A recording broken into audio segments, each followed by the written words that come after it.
Welcome to 100 Days of Python, the Python Code Along Challenge. I'm Bill Mosley, and if you want to find the entire listing of the 100 Days of Python, you can find it at my website, www.bmosley.com/hdp. Let's get started.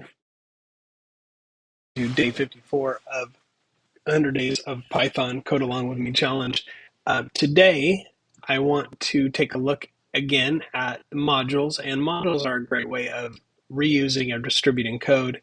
They do make debugging quite a bit easier, and so let's go a little deeper with functions that are called from a module. And so in this case, I have my rock, paper, scissors game, which was day 30 of our challenge, and this is the completed code. And you can see here I've got three functions here: computer guess, user guess, and who won. And they are fairly long functions, and they in fact take up the vast majority of the code here.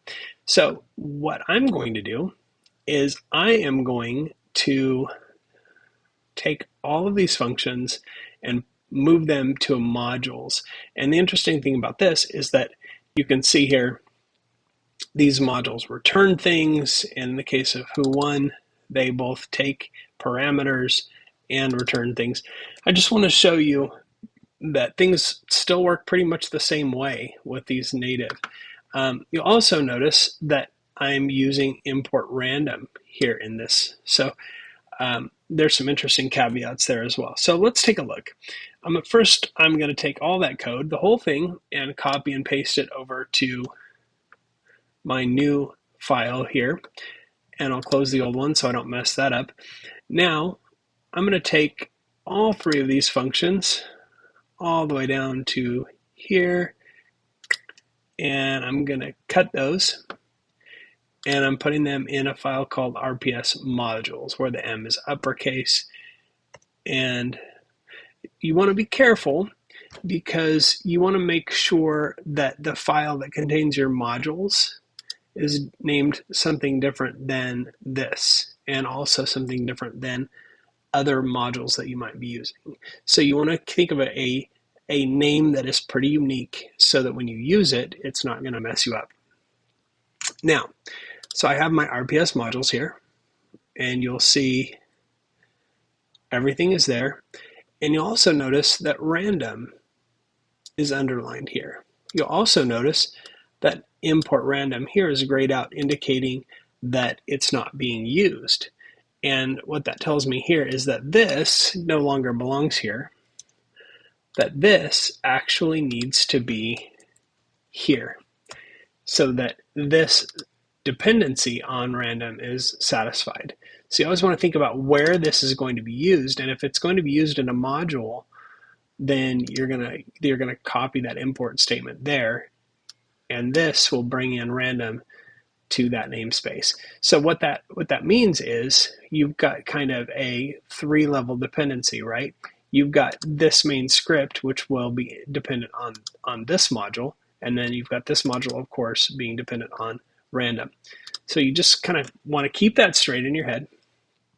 And the easiest way to do this now is to bring these three functions directly into my namespace. So what we learned last time is that I can say from RPS modules, right, import all.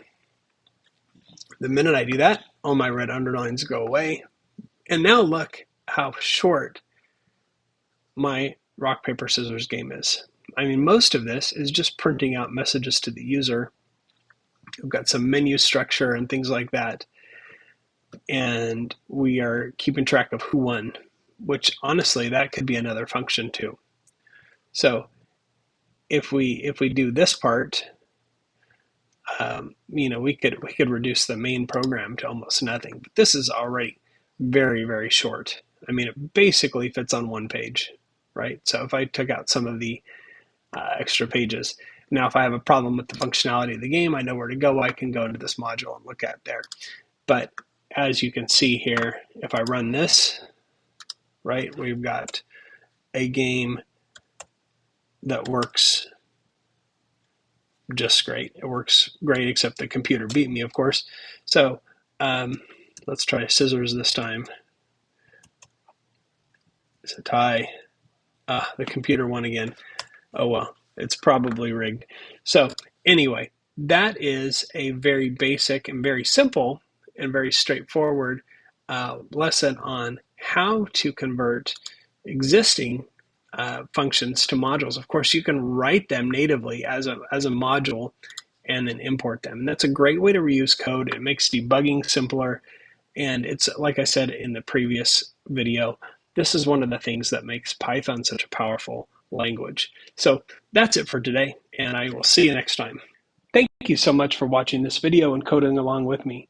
Once again, if you want to access the entire listing of 100 Days of Python, you can do it at my website, www.bmosley.com/HDP.